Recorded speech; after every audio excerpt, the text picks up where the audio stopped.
Without further ado now, first up this morning, the Oscar nominations, again, just announced this morning at 8:30.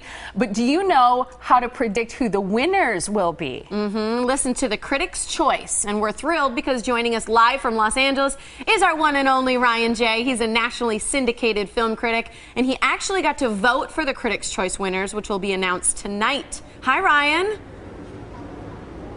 Hey there. Where are you standing in the theater right now?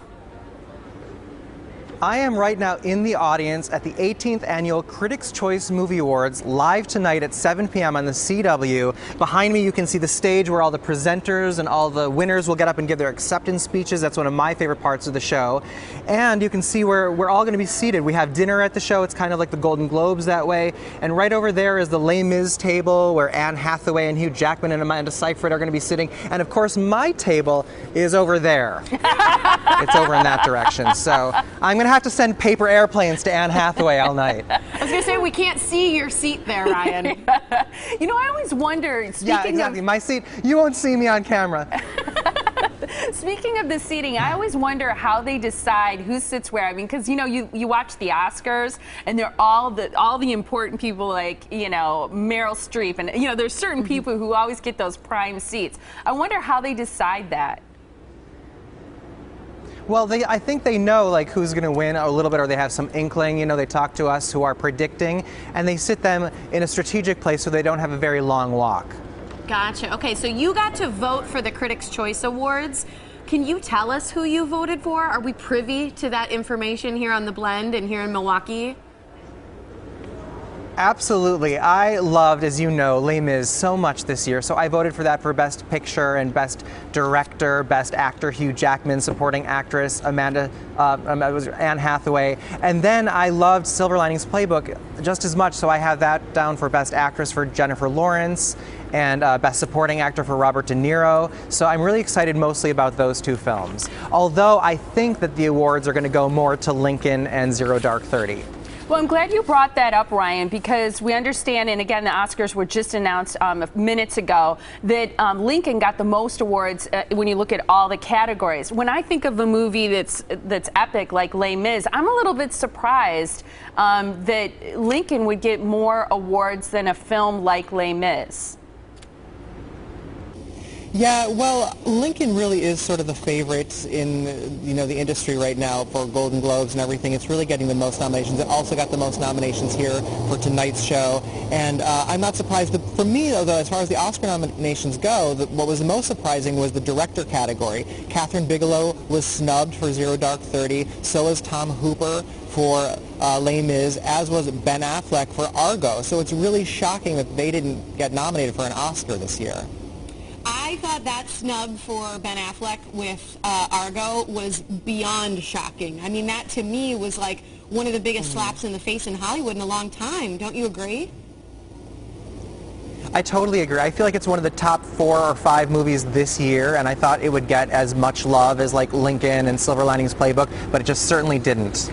Ryan, talk to us about kind of the behind-the-scenes stuff. How are the Critics' Choice Awards and those nominations different from the Oscars? It's not too different. Our process kind of follows similarly to the other shows. A couple months before we get to submit the movies and the performances that we think should be nominated, they coagulate all of that, send us the nominations, and then I actually had the final ballot sent out Monday, and we had to turn it in by Tuesday, and now, here it is, and the show is tonight, so it's pretty quick.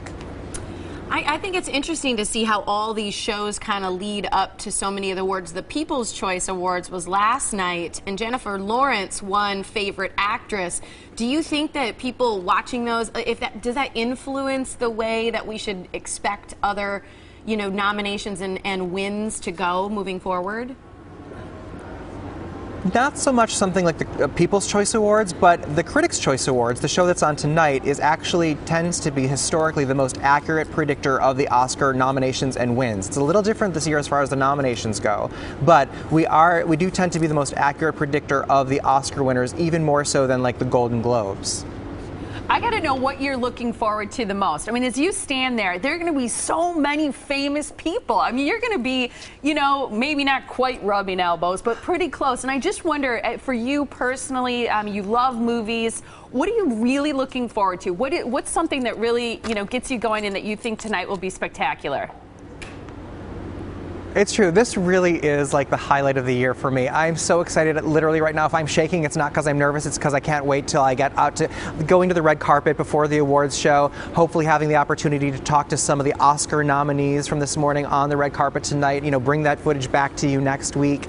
Also, getting to just breathe the same air as Bradley Cooper and Robert De Niro and Sally Field and, you know, all of these people that we all love collectively. You know, to get to see them in person and size them up in 3D, what they're wearing, how their makeup looks, and it's just that to me is such an exciting opportunity. Okay, I have to say something really quick. Speaking of people you're going to interview on the red carpet, I love the kid. His name in Les Mis is Gavroche, and he's the boy who dies in the movie. If you get a chance to talk to him, I would love that.